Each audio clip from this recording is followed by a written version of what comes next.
Bienvenue. Avant de plonger dans les ombres du passé et les secrets qu'elle renferme, nous vous invitons à nous indiquer dans les commentaires depuis quelle ville et à quelle heure vous découvrez cette histoire. Notre récit, méticuleusement reconstitué à partir des archives départementales du Vaucluse et des pages jaunies du Courrier d'Avignon, nous transporte en 1899. La ville d'Avignon, à l'aube du XXe siècle, est un théâtre de contrastes saisissants. L'ombre imposante du palais des papes rappelle un passé de grandeur ecclésiastique, tandis que les rues pavées, comme la rue des Teinturiers avec ses roues à aubes, bruissent d'une activité commerciale florissante. C'est la belle époque, une période de progrès et d'optimisme où la bourgeoisie, enrichie par le commerce de la soie et du vin, affiche une foi et une morale irréprochables. Mais que se cachait-il réellement derrière les hauts murs des hôtels particuliers? Au cœur de ce décor se dresse la famille Durand, un nom synonyme de respectabilité et de piété. Le patriarche, Édouard Durand, est un négociant en soi d'une cinquantaine d'années, dont la fortune est aussi solide et réputée que sa dévotion. Mécènes de l'Église, bienfaiteurs des œuvres de charité, les Durand incarnent l'élite avignonnaise, un modèle de vertu dans une société profondément attachée aux apparences. En public, Édouard est un homme affable, un père dévoué à sa fille unique, Isabelle, et un mari attentionné pour son épouse, Cécile. Pourtant, derrière les murs épais de leur demeure près de la rue de la République, se trouve une chapelle privée, un sanctuaire qui n'abrite pas seulement des prières, mais un secret ancestral et macabre qui menace de souiller à jamais leur réputation immaculée. Un héritage qui pèse sur les épaules d'Édouard, d'un poids bien plus lourd que sa fortune. L'épicentre de ce mystère n'est ni un crucifix d'or, ni une relique sainte, mais l'autel lui-même. Une pièce massive de pierre qui semble défier le temps et la foi chrétienne qu'elle est censée servir. Les registres notariaux, découverts bien plus tard, le décrivent non pas comme du marbre, mais comme une pierre de l'ancien culte, réintégrée dans la chapelle lors de sa construction au XVIIe siècle, avec une note énigmatique sur sa nature poreuse. Cet autel, selon les murmures qui ont traversé les générations de la famille, n'est pas un simple support pour les rituels sacrés. Il est une entité qui a des exigences, une faim, une soif. Il réclame un tribut impie, un sacrifice bien plus sombre que l'encens et les cantiques, une offrande que seul le patriarche de la famille est autorisé à accomplir, dans le secret le plus absolu. Nous sommes donc face à une dualité insoutenable. D'un côté, Édouard Durand, homme de la belle époque, pilier de la communauté, incarnation du progrès et de la morale chrétienne. De l'autre, le gardien d'un pacte barbare, esclave d'une pierre païenne qui, selon la légende familiale, exige le sang pour garantir la prospérité et la survie de sa lignée. Comment un homme si publiquement pieux a-t-il pu concilier sa foi avec un rituel aussi profane? Était-il un monstre dissimulé sous le masque de la vertu? Un fou en proie à des délires mystiques, ou la victime terrifiée d'une malédiction ancestrale qui le dépassait? L'autel de la chapelle Durand-N n'était pas seulement un meuble liturgique, était une dette de sang transmise à travers les âges. Mais quel était le prix exact de cette dette? Avignon, en cette fin de siècle, est une cité pétrie de paradoxes, un lieu où le poids du passé papal se confronte sans cesse à la frénésie de la modernité. Les remparts médiévaux, érigés pour protéger les souverains pontifes, encerclent désormais une ville en pleine effervescence économique, un cœur battant de la belle époque. L'ombre monumentale du palais des papes étend sur les toits, rappel constant d'un pouvoir ecclésiastique absolu, tandis que sur les quais du Rhône, les bateaux à vapeur déchargent les marchandises qui font la fortune des nouvelles dynasties bourgeoises.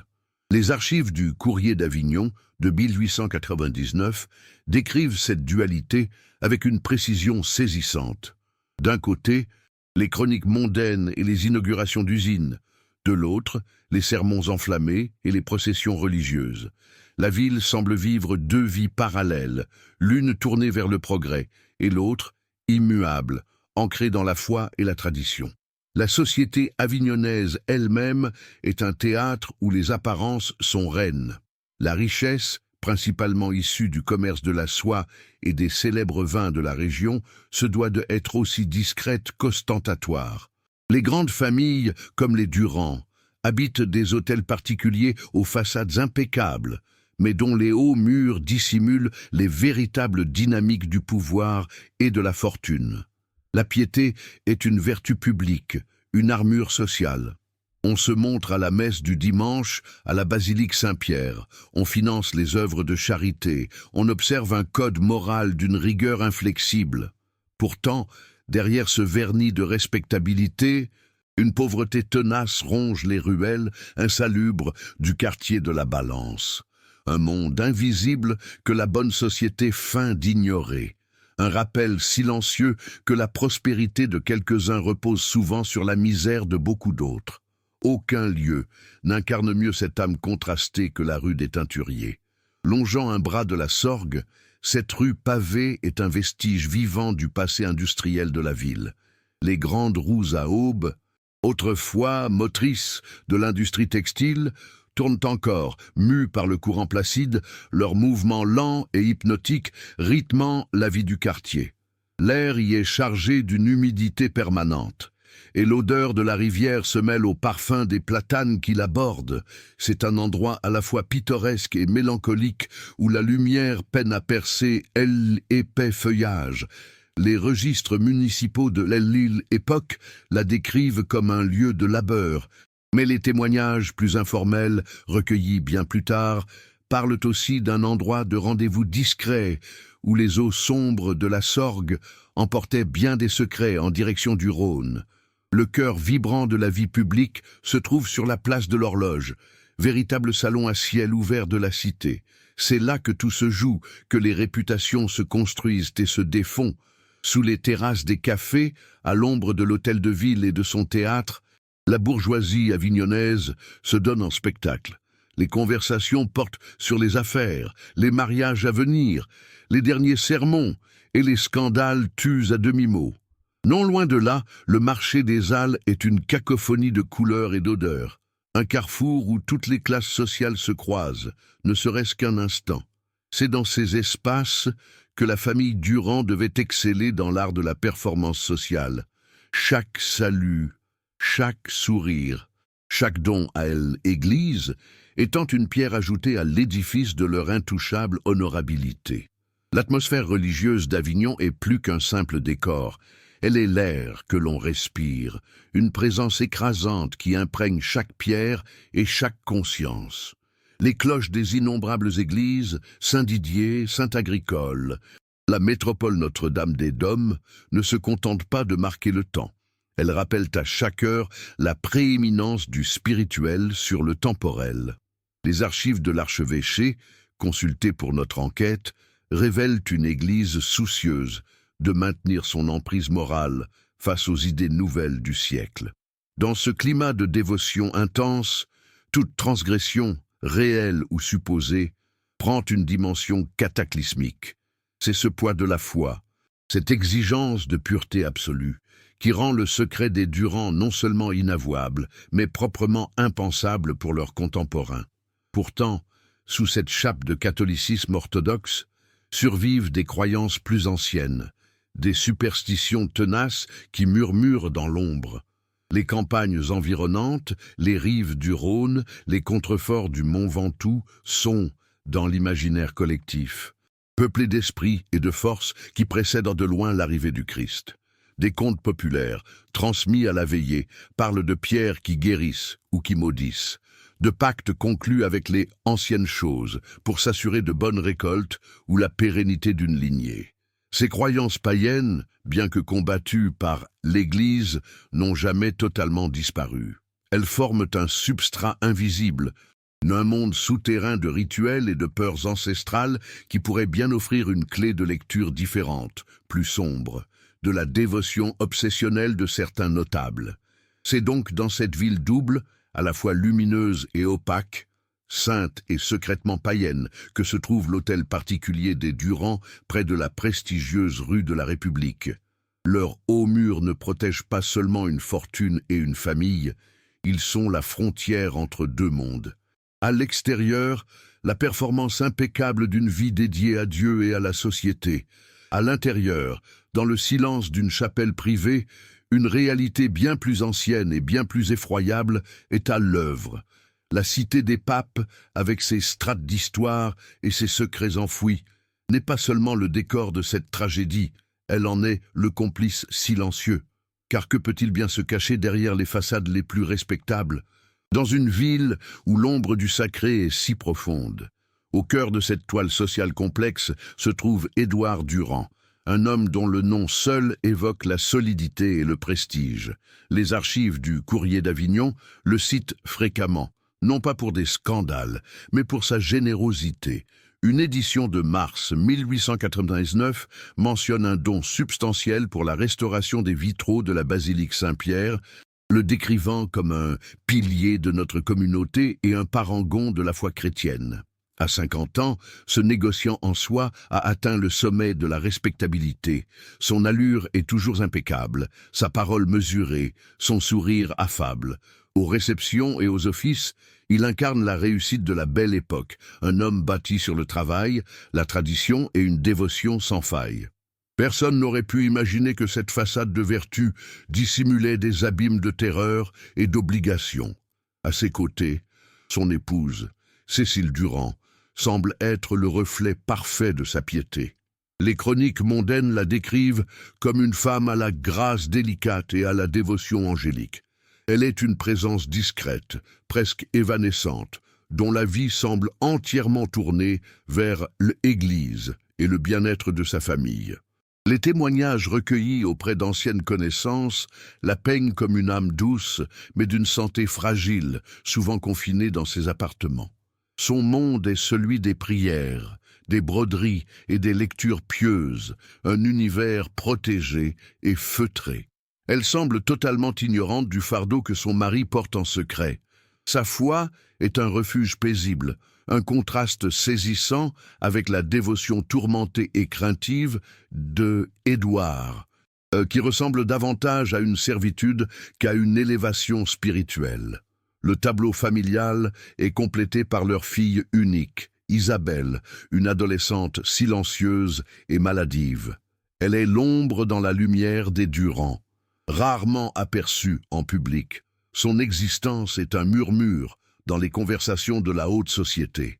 Les quelques registres médicaux de l'époque, signés d'un certain docteur gallois, et font état d'une constitution nerveuse et d'une mélancolie persistante, sans en identifier la cause.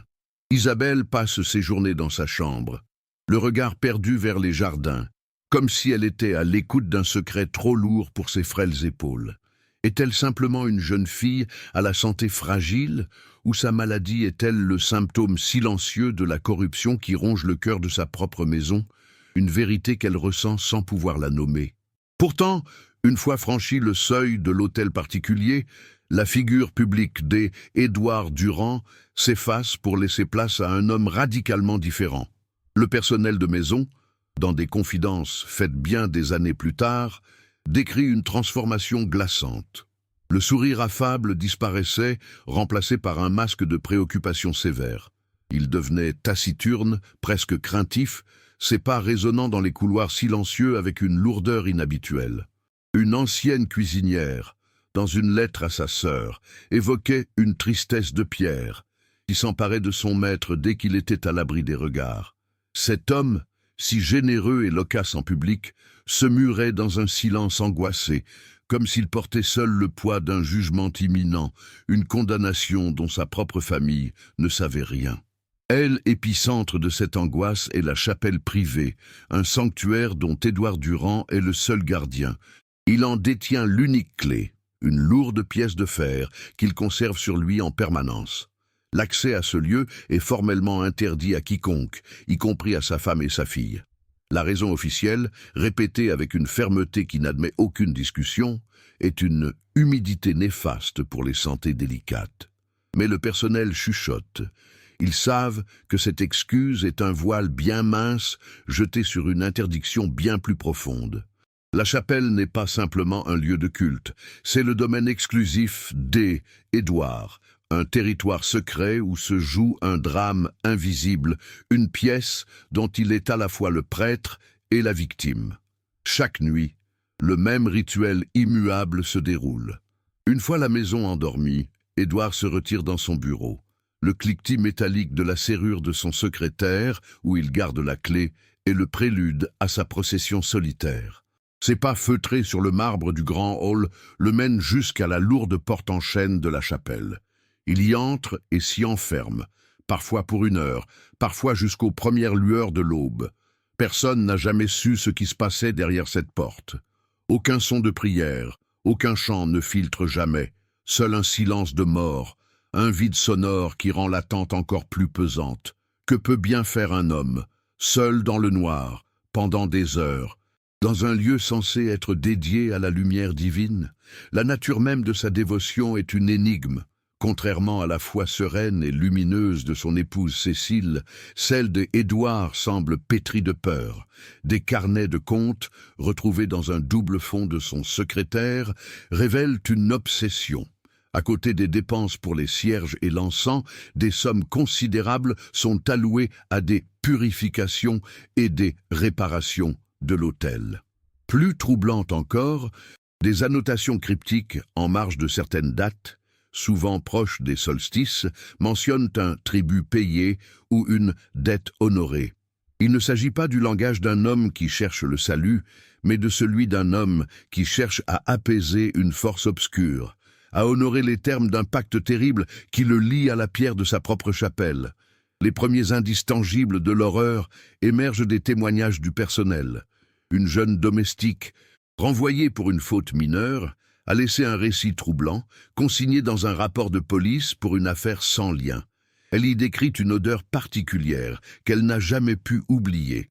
Les matins suivant les longues veillées nocturnes de son maître, une émanation étrange filtrait sous la porte de la chapelle.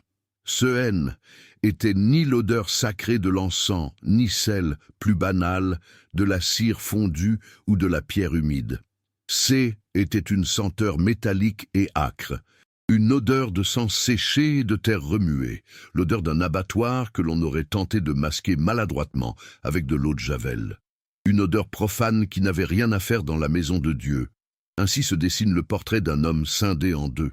D'un côté, Édouard Durand, le notable avignonnais, le bienfaiteur dont la réputation est aussi immaculée que la soie qu'il vend. De l'autre, le gardien d'un secret effroyable, un homme en proie à des rituels nocturnes et solitaires dans une chapelle interdite. Sa vie publique est une construction méticuleuse, un rempart de respectabilité érigé pour cacher une réalité inavouable. La communauté voit en lui un modèle de vertu, tandis que derrière les murs de sa demeure, il accomplit des actes dictés par une terreur ancestrale. Quelle est donc cette servitude qui le contraint à mener cette double vie, et quel est le prix exact de la prospérité des Durand, payé dans le silence et l'obscurité? La façade immaculée de la famille Durand, si méticuleusement entretenue, commença à se fissurer de manière presque imperceptible. Ses premières brèches étaient de pas visibles pour la haute société avignonnaise, qui continuait de voir en Édouard un parangon de vertu, mais pour ceux qui vivaient dans l'ombre de leur opulence. Les domestiques, les livreurs, les voisins aux aguets, ce sont leurs murmures qui ont planté les premières graines du doute. Il ne s'agissait pas encore d'accusations, mais de fragments de conversation, d'observations fortuites partagées à voix basse dans les cuisines ou les arrière-cours. Une étrangeté dans l'horaire du patriarche, une commande inhabituelle, une odeur inexplicable. Pris isolément, ces détails étaient insignifiants. Mais leur accumulation lente et progressive commençait à dessiner les contours d'un motif profondément troublant, une dissonance grandissante entre l'image publique et la réalité cachée. Le premier témoignage tangible, bien que longtemps ignoré, émergea des confidences d'une jeune domestique renvoyée pour une faute futile. Dans un rapport de police des années plus tard, consulté pour une affaire sans rapport, Élise, la jeune femme, décrivit un souvenir sensoriel qui l'avait hantée. Les matins suivant les longues veillées nocturnes de son maître dans la chapelle, une émanation singulière filtrait sous la porte close. Ce N était ni le parfum sacré de l'encens, ni l'odeur de la cire des cierges, ni même la senteur humide de la pierre ancienne. C'était une odeur métallique et âcre, une puanteur de sang séché et de terre remuée qu'elle associait instinctivement à l'abattoir près des Halles. Une odeur profane et dérangeante, que des tentatives maladroites de nettoyage avec de l'eau de javel ne parvenaient jamais à masquer complètement. Aux confidences du personnel s'ajoutèrent bientôt les observations des voisins. Une veuve âgée, dont la chambre donnait directement sur l'entrée de l'hôtel particulier des Durand, consigna dans une lettre à sa sœur une série d'activités nocturnes pour le moins inhabituelles. À plusieurs reprises, elle avait vu Édouard Durand accueillir sur son seuil, tard dans la nuit, des silhouettes misérables, des vagabonds, des voyageurs égarés, des âmes perdues que la ville recrachait à la nuit tombée. Son geste, en apparence charitable, avait quelque chose de troublant. Il les guidait à l'intérieur avec une hâte presque furtive. Le détail le plus glaçant, notait la vieille dame, était que ces visiteurs nocturnes, entrés sous le couvert des ténèbres, ne semblaient jamais ressortir au grand jour. Ils se volatilisaient, absorbés par la demeure respectable. Simultanément, les pages du Courrier d'Avignon commencèrent à refléter une anxiété sourde qui s'emparait de la ville. Dans la rubrique des faits divers de l'automne 1899, une brève note, rédigée dans un style prudent, fit état d'une augmentation inquiétante du nombre de disparitions non élucidées dans la cité papale. L'article mentionnait principalement des hommes sans attache, des ouvriers saisonniers ou des mendiants dont l'absence N était signalée que bien des semaines plus tard, si elle l'était jamais. La police, selon le journal, était démunie, sans corps ni piste sérieuse. Ces disparitions étaient alors perçues comme une fatalité de la misère urbaine, une statistique tragique mais anonyme. Personne, à ce stade, n'aurait osé imaginer un lien entre ces faits et l'une des familles les plus en vue d'Avignon.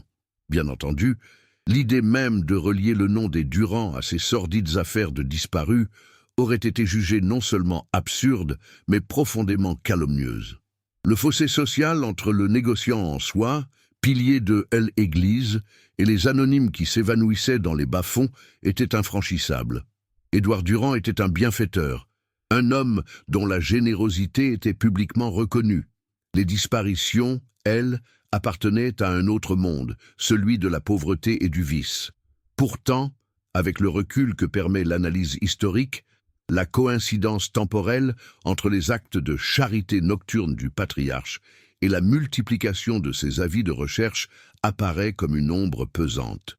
Deux réalités parallèles qui, peut-être, n'étaient pas si étrangères l'une à l'autre, se rejoignant dans le secret d'une nuit avignonnaise. Une étude rétrospective des registres municipaux et des rapports de gendarmerie de cette période révèle d'ailleurs un schéma d'une froideur méthodique. Les disparus partageaient tous un profil similaire. Ils étaient des individus isolés, sans famille proche pour s'inquiéter de leur sort, sans employeur pour signaler leur absence. Des hommes et des femmes dont l'existence était si précaire qu'ils pouvaient être effacés du monde sans que personne ne s'en émeuve réellement. Ces étaient les proies idéales pour un prédateur qui aurait besoin que ses actes restent dans un silence absolu, aussi invisible que ses victimes elles-mêmes. Cette sélection ciblée suggère non pas des actes de violence impulsive, mais une chasse organisée, une récolte calculée d'existences jugées insignifiantes par une société qui préférait ne pas les voir. À l'intérieur de la demeure, l'atmosphère s'alourdissait inexorablement. Le personnel restant, bien que contraint au silence par la loyauté et la peur, ne pouvait ignorer la tension grandissante. Les conversations se faisaient à voix basse et l'on évitait désormais de s'attarder près du couloir menant à la chapelle. Les servantes observaient l'apparence de plus en plus défaite de leur maître après ses rituels nocturnes, les cernes profonds qui creusaient son visage, le tremblement nerveux de ses mains qu'il peinait à dissimuler. Elle remarquait surtout son incapacité à croiser le regard de sa femme ou de sa fille les matins suivants, comme s'il portait une souillure invisible. La peur-haine était plus une simple hypothèse.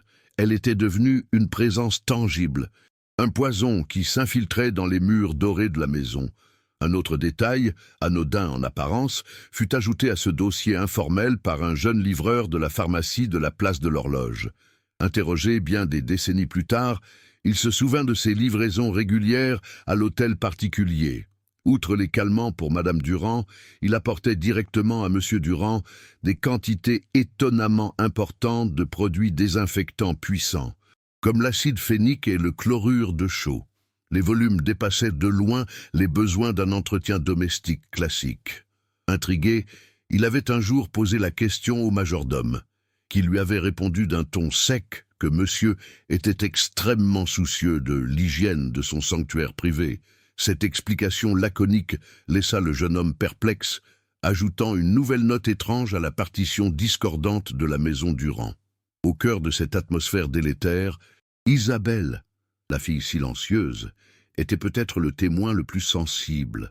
Sa mélancolie persistante, diagnostiquée comme une faiblesse nerveuse par le médecin de famille, pourrait être réinterprétée comme la manifestation psychosomatique d'une horreur qu'elle ne pouvait nommer, mais qu'elle ressentait au plus profond de son être. Les enfants possèdent souvent une intuition que les adultes ont appris à ignorer. Elle sentait la présence du mal qui rongeait sa maison. Son mutisme, son regard constamment tourné vers l'extérieur, n'étaient peut-être pas les symptômes d'une maladie, mais une stratégie de survie, une tentative désespérée de son âme de S, évadée d'un secret dont l'odeur flottait dans l'air et dont le poids se lisait dans le regard fuyant de son père. Loin des salons feutrés de la bourgeoisie, dans les quartiers populaires et les tavernes près du Rhône, ces rumeurs prirent une forme plus crue, se muant en une légende urbaine macabre. On commença à parler à demi-mot d'un ogre de la rue de la République, un homme riche qui attirait les miséreux chez lui avec des promesses de travail ou d'un repas chaud, avant de les faire disparaître à jamais. Étaient, bien sûr, des contes pour effrayer les enfants et les ivrognes, des histoires sans preuve. Mais toutes les légendes naissent d'une peur collective, d'une anxiété réelle. La ville, dans son inconscient, sentait qu'une ombre prédatrice étendait sur elle, et cette peur commençait à se chercher un visage, même celui d'un homme au-dessus de tout soupçon. Pour l'heure, la respectabilité de Édouard Durand demeurait une forteresse inexpugnable. Ses dons à l'Église continuaient d'être publiés, son nom associé aux œuvres de charité, son statut de pilier de la communauté solidement ancré. Les chuchotements des domestiques, les observations des voisins et les contes des bas-fonds haines étaient que du vent face au mur de sa réputation, et pourtant les questions s'accumulaient dans l'ombre, devenant plus insistantes à chaque nouvelle disparition. La chapelle privée, ce lieu de dévotion intime, devenait malgré elle l'épicentre d'un mystère grandissant. Après tout, quelle terrible vérité pouvait bien se cacher dans un lieu aussi saint, un sanctuaire personnel dédié à la prière et au recueillement. Le silence qui entourait la demeure des Durand-Haine était plus seulement le signe de la discrétion bourgeoise. Il devenait un vide suspect, un mutisme qui attirait l'attention. Les rumeurs, autrefois confinées aux cuisines et aux arrière-cours, commencèrent à s'infiltrer dans des cercles plus influents, non pas comme des accusations, mais comme des interrogations inquiètes. 3 hommes, chacun depuis sa propre sphère, commencèrent à observer la famille avec une attention nouvelle. Le père Dubois, curé de la paroisse Saint-Agricole, dont les confessions d'Édouard Durand laissaient une empreinte glaciale sur son âme. Le docteur Gallois, un homme de science qui ne parvenait pas à expliquer la langueur maladive d'Isabelle, ni la tension palpable qui rongeait la maison. Et enfin, Jean-Luc Martin, un jeune journaliste au Courrier d'Avignon, qui sentait que les disparitions sporadiques de vagabonds formaient les pièces d'un puzzle bien plus vaste et bien plus effroyable. Le premier à agir, bien que de manière indirecte, fut le père Dubois. Tourmenté par le secret de la confession, il ne pouvait dénoncer Édouard Durand, mais il ne pouvait plus non plus garder le silence. Dans les archives de l'archevêché, une lettre datée de novembre 1899, rédigée de sa main tremblante, exprime une angoisse profonde. Il y relate, sans nommer son paroissien, les paroles d'un homme qui ne parlait pas de rédemption, mais de dette, un homme obsédé par la nécessité de nourrir la pierre et apaiser la soif de l'autel pour préserver sa lignée d'une ancienne malédiction. Le prêtre y confiait sa terreur, craignant que ces mots ne soient pas l'expression d'un zèle mystique exacerbé, mais la description littérale d'un rite païen abominable, pratiqué au cœur même d'une chapelle consacrée. La réponse de l'évêché, retrouvée agrafée à la lettre du curé, fut d'une froideur administrative. Le vicaire général, dans sa note laconique, qualifiait les inquiétudes du père Dubois de scrupules excessifs et classait l'affaire comme le délire d'un homme pieux dont l'esprit est sans doute troublé par un surmenage. La réputation d'Édouard Durand, grand mécène de l'Église, agissait comme un bouclier infranchissable. L'institution préférait voir un excès de foi plutôt qu'une hérésie monstrueuse. L'affaire fut donc enterrée dans les archives, considérée comme une simple note de bas de page dans la vie spirituelle d'un homme trop zélé. Mais la question posée par le père Dubois continuait de résonner dans le silence du dossier. Et s'il ne s'agissait pas d'une métaphore? De son côté, le docteur Gallois, homme rationaliste, abordait le mystère sous un angle médical. Il était le médecin de la famille depuis des années et avait vu la santé d'Isabelle décliner sans pouvoir poser de diagnostic précis. Il parlait d'anémie, de neurasthénie, mais au fond de lui, il sentait que la source du mal-haine n'était pas dans le corps de la jeune fille, mais dans l'atmosphère de la maison. Il avait noté la transformation d'Édouard, dont la nervosité croissante et les nuits sans sommeil contrastaient violemment avec son assurance publique. Dans ses carnets personnels, il s'interrogeait sur une possible folie à deux ou une intoxication lente, peut-être due à des moisissures dans la vieille bâtisse, une hypothèse qui ne le satisfaisait qu'à moitié. Il sentait une peur primale, presque contagieuse, émaner des murs, une peur qui semblait littéralement vider les habitants de leur substance vitale. Pendant ce temps, le journaliste Jean-Luc Martin menait sa propre enquête. Intrigué par la régularité des disparitions dans le secteur de la rue de la République, il commença à compiler méticuleusement les dates et les lieux. Il écumait les tavernes du quartier de la Balance, écoutant les histoires des mariniers et des ouvriers. C'est là qu'il entendit parler d'un ancien cocher des Durand, un certain Joseph, qui vivait désormais retiré dans une masure près du Rhône, rongé par l'alcool et les regrets. Martin le retrouva. Et après plusieurs visites et quelques verres de vin pour délier sa langue, le vieil homme accepta de parler. Son récit, murmuré d'une voix cassée par la peur, allait donner une consistance macabre aux rumeurs qui flottaient sur la ville. Joseph raconta les courses nocturnes, toujours les mêmes. Édouard Durand le payait grassement, en pièces d'or, pour une tâche simple et terrifiante, transporter des colis depuis une porte dérobée de l'hôtel particulier. Ces paquets, enveloppés dans une épaisse toile de jute, étaient anormalement lourds et de forme irrégulière. Ils dégageaient une vague odeur métallique, masquée par le parfum entêtant de l'eau de Javel. La destination N était jamais un entrepôt ou une gare, mais toujours les berges désertes du Rhône, à un endroit où le courant était particulièrement puissant. Le cocher devait simplement déposer sa cargaison près de l'eau et repartir sans se retourner. Il jura n'avoir jamais regardé à l'intérieur, mais le poids et la forme de ce qu'il transportait ne lui laissaient aucun doute. Était-ce de la marchandise volée ou les restes de ses visiteurs qui ne ressortaient jamais? Fort de ce témoignage glaçant, Jean-Luc Martin sentit qu'il tenait une piste sérieuse. Il lui manquait cependant un lien matériel, une preuve qui pourrait connecter les rituels supposés d'Édouard à la nature même de sa chapelle. Poussé par une intuition, il se plongea dans les archives notariales, espérant trouver des informations sur l'histoire de la propriété Durand. Pendant des jours, il compulsa des liasses de documents poussiéreux, des actes de vente et des testaments datant de plusieurs siècles.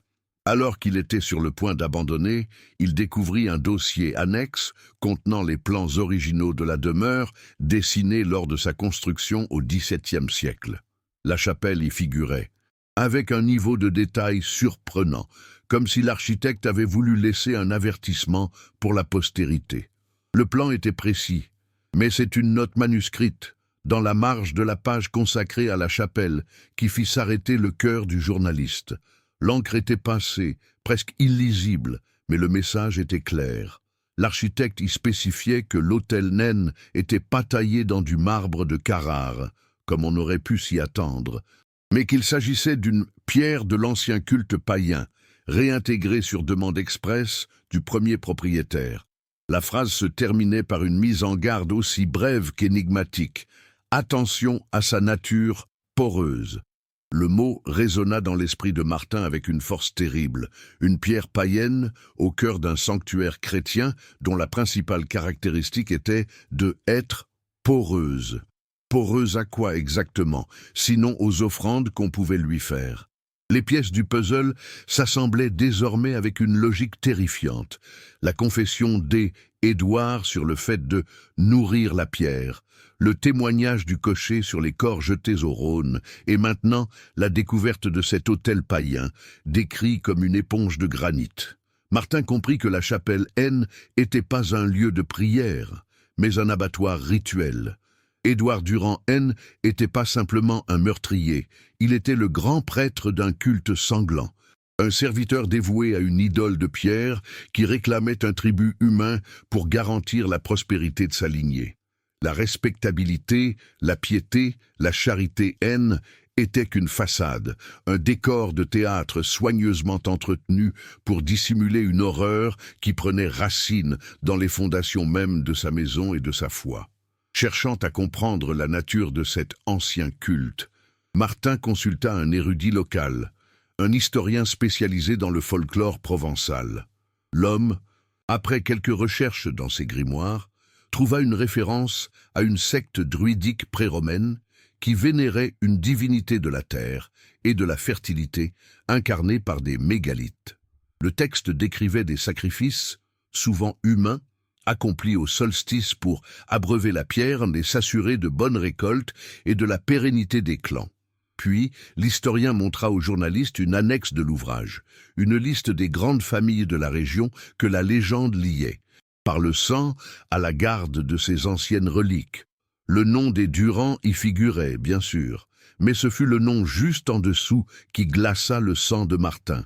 Sur la même liste des gardiens héréditaires du pacte de sang se trouvait un autre nom qu'il connaissait bien, celui de la famille de Lattre. C était le nom de jeune fille de Cécile Durand, l'épouse si pieuse, si fragile, si évanescente. Elle n'était donc pas une victime ignorante, une épouse trompée par la folie de son mari.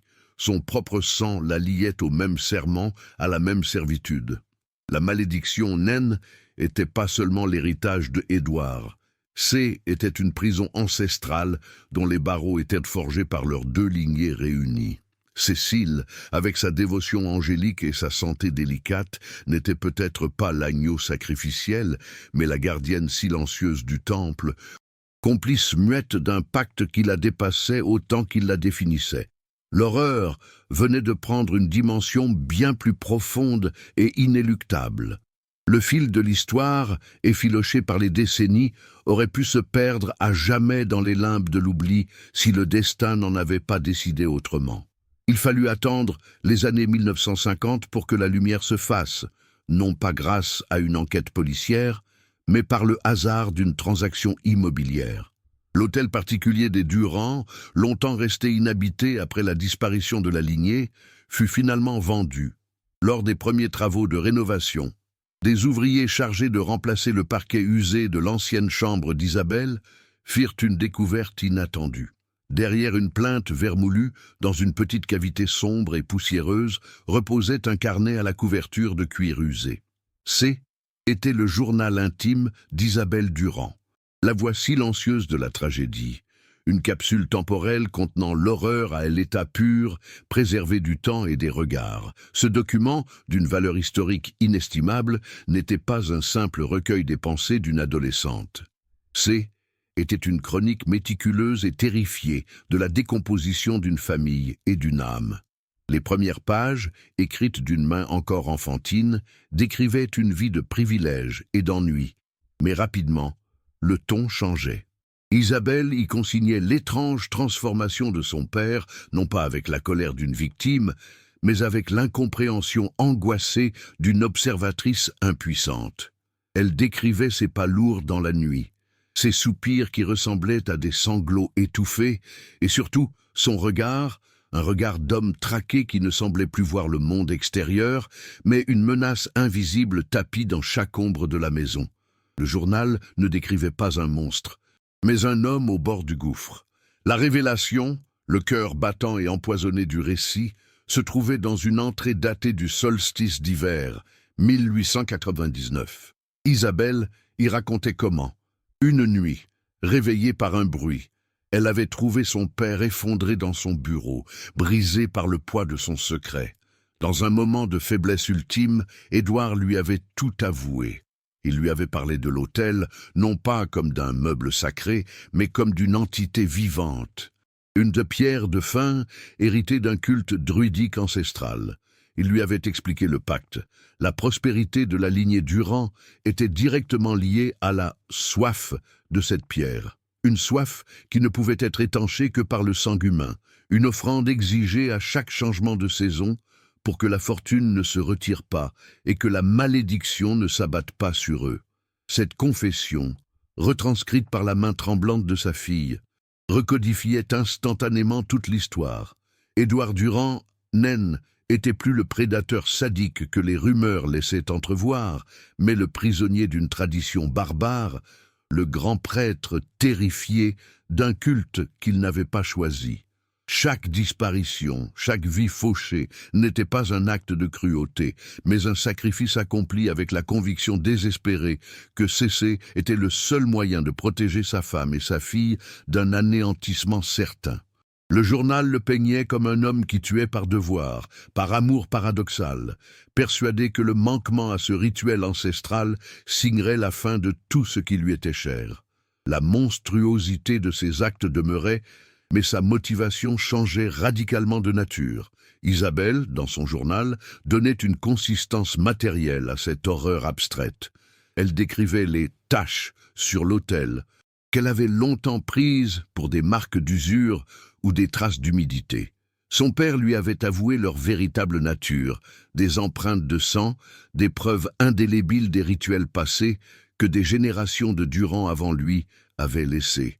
Elle racontait l'avoir surpris, à l'aube, frottant frénétiquement la pierre avec des produits chimiques, non pas pour effacer les preuves d'un crime, mais dans une tentative vaine de purifier ce qui était, par essence, impur. L'autel N était pas seulement un instrument de sacrifice, il était le livre de comptes macabres de sa famille, où chaque dette était réglée en vies humaines. Le journal révélait également le véritable mal qui rongeait Isabelle. Sa mélancolie persistante, sa santé fragile n'étaient pas les symptômes d'une maladie physique, mais la manifestation psychosomatique d'un savoir trop lourd à porter.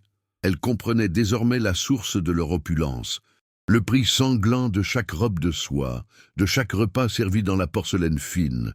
Cette connaissance la consumait de l'intérieur, la coupant du monde des vivants. Son silence n'était plus celui d'une adolescente maladive, mais le sceau d'un secret inavouable. Elle était devenue, malgré elle, la gardienne silencieuse de la vérité, une vérité qui empoisonnait chaque bouffée d'air qu'elle respirait entre les murs de cette maison maudite. Le récit d'Isabelle ne s'arrêtait pas à la confession de son père. Elle décrivait aussi sa mère, Cécile, non comme une épouse ignorante, mais comme une complice passive et résignée. Isabelle avait compris que la fragilité de sa mère était une forme de déni, un refuge, construit pour ne pas affronter la réalité du pacte qui liait également sa propre lignée, les de Lattre, à cette servitude. Cécile priait non pas pour le salut de son mari, mais pour que la pierre soit apaisée, pour que le cycle continue, sans les détruire. La famille Durand-N n'était pas divisée entre un bourreau et ses victimes, mais formait un triumvirat tragique, uni par une même chaîne ancestrale, chacun jouant son rôle dans la perpétuation de l'horreur.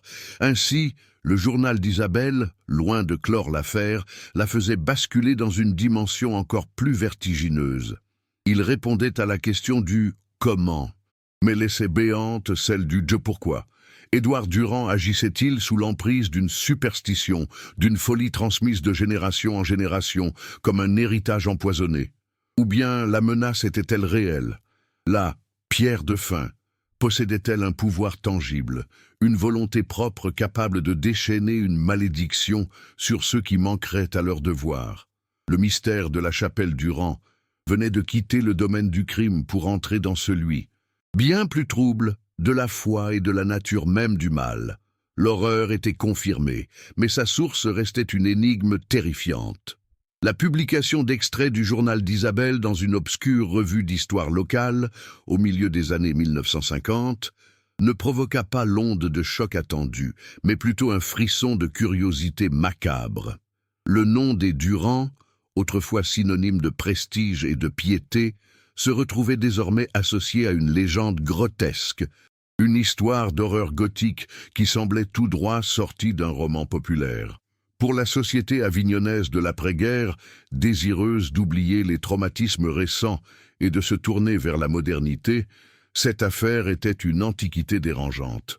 Le récit d'Isabelle, cette chronique intime d'une horreur domestique, fissurait le vernis doré de la Belle Époque, révélant une pourriture insoupçonnée sous les fondations de l'une de ses familles les plus respectées. L'histoire fut d'abord accueillie avec scepticisme, comme un conte trop monstrueux pour être vrai, un murmure de malaise venu d'un passé que l'on préférait croire plus simple et plus moral. Face à cette publication, les quelques descendants éloignés des Durand et des familles alliées montèrent immédiatement au créneau. Ils crièrent à la falsification, à la calomnie, dénonçant une tentative sensationnaliste de souiller la mémoire d'un homme qui fut un grand bienfaiteur de la cité. Leurs avocats menacèrent de poursuites, et leur influence sociale, encore bien réelle, suffit à étouffer le scandale naissant. La bonne société avignonnaise, par réflexe de conservation, serra les rangs. Il était impensable que l'un des leurs, un pilier de l'ordre moral et économique, ait pu être un monstre. L'affaire fut donc rapidement classée, reléguée au rang de folklore macabre, une anecdote sordide mais sans fondement. Les autorités, en l'absence de preuves matérielles tangibles et face à une histoire vieille de plus d'un demi-siècle, ne purent ouvrir aucune enquête officielle.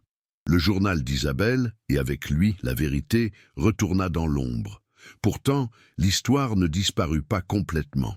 Elle capta l'attention d'un jeune chercheur indépendant, un historien local du nom d'Antoine Lefebvre, que la version officielle ne satisfaisait pas. Poussé par une conviction tenace que le journal portait en lui, elle écho d'une vérité authentique, il décida de reprendre l'enquête à sa source. Il ne cherchait pas à prouver l'existence d'une malédiction païenne, mais à trouver des traces concrètes des crimes dans les archives de l'époque.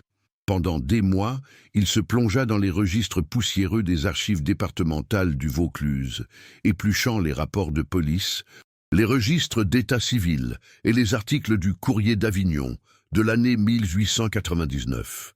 Il cherchait une anomalie, une dissonance, un fil qui pourrait relier les disparitions des vagabonds à la chapelle de la rue de la République. Ce qu'il allait découvrir dépassait de loin ses pires soupçons. La seconde virade, la révélation qui allait transformer une tragédie familiale en un scandale d'État, se trouvait dans un dossier classé confidentiel des archives de la préfecture. Il s'agissait d'un rapport interne du commissaire de police d'Avignon, daté de janvier 1900. Le document détaillait la découverte, sur les berges du Rhône, de restes humains fragmentaires, rendus méconnaissables par le courant et le temps. Le rapport établissait un lien probable avec la série de disparitions signalées les mois précédents. Mais la section la plus stupéfiante était une note manuscrite où le commissaire mentionnait avoir reçu un témoignage anonyme. celui d'un cocher, qui impliquait directement Édouard Durand dans des transports nocturnes suspects. Le nom du notable était écrit noir sur blanc. Pourtant, la dernière page du rapport était laconique. Enquête classée sans suite, faute de éléments probants. Le choc de cette découverte fut suivi par une compréhension encore plus glaçante.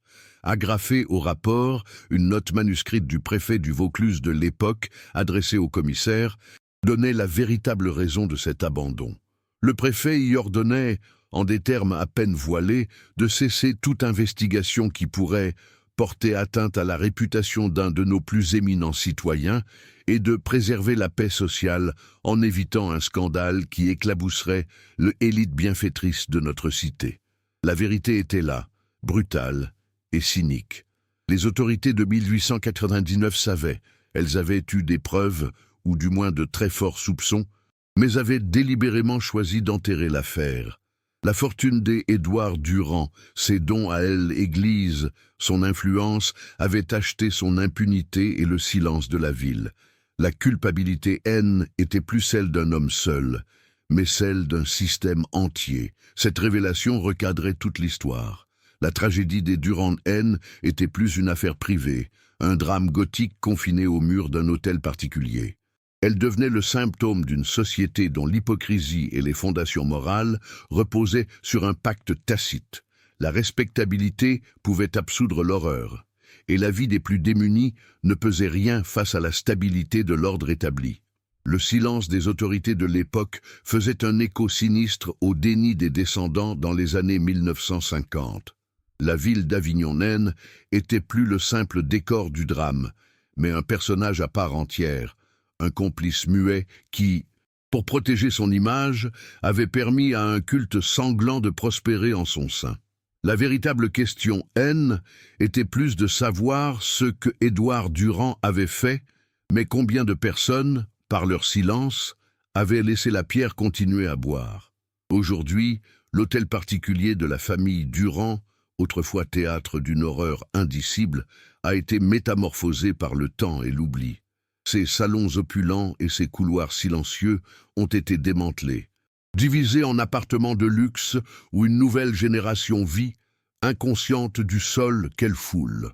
De la chapelle maudite, il ne reste absolument rien, si ce n'est une petite cour intérieure, un puits de lumière étrangement froid, même au cœur de l'été provençal. Les architectes modernes ont effacé les traces physiques du passé, mais n'ont pu en purger l'atmosphère. Certains résidents actuels, lors de confidences échangées à voix basse, se plaignent parfois d'une odeur tenace qui remonte des fondations après les fortes pluies d'automne. Une odeur de terre humide et de fer, comme le souffle anachronique d'une cave ou d'un tombeau que l'on viendrait d'ouvrir, un vestige olfactif persistant du tribut payé à la pierre. Les preuves matérielles, ces fragments de vérité qui auraient pu ancrer l'histoire dans la certitude, se sont elles aussi volatilisées. Le journal intime d'Isabelle, ce témoignage poignant et terrifiant, a mystérieusement disparu des archives où il avait été déposé, peut-être racheté et détruit par des descendants soucieux de préserver l'honneur d'un nom, ou simplement égaré dans les méandres de la bureaucratie. Quant à l'analyse de l'éclat de l'hôtel, elle fut vivement contestée par la communauté scientifique, ses résultats jugés anormaux et non reproductibles avant d'être relégués au rang de curiosité pseudo-scientifique. Ainsi, la vérité sur la chapelle Durand s'est effritée, retournant à son état originel. Une légende, suspendue entre la folie d'un homme, la superstition d'une lignée et la possibilité effroyable d'une réalité qui dépasse notre entendement. L'histoire est devenue un mythe, aussi poreux que la pierre qui en fut, elle, épicentre. La ville d'Avignon, quant à elle, continue de vivre, superposant ses époques comme les couches d'un palimpseste. L'ombre du palais des Papigès étant toujours sur les toits, rappelant les grands récits du pouvoir et de la foi, tandis que l'histoire des Durand demeure une note de bas de page, une fissure dans le grand roman de la cité. Le nom haine évoque plus rien pour la plupart, sauf pour quelques historiens locaux qui voient en ce drame le reflet sombre de l'hypocrisie de la belle époque. La ville a absorbé son secret. l'a digéré comme le Rhône charrie les limons et les débris. L'horreur s'est diluée dans le cours du temps, devenant une simple anecdote macabre, un frisson que l'on se raconte lors des visites nocturnes, ignorant que les fondations mêmes de la respectabilité locale reposent peut-être sur un silence complice et un pacte de sang jamais totalement rompu. En traversant cette cour intérieure la nuit, lorsque le Mistral se tait et que la ville retient son souffle, on pourrait presque ressentir ce silence particulier. Ce n'est pas l'absence de bruit, mais un vide pesant, une attente minérale.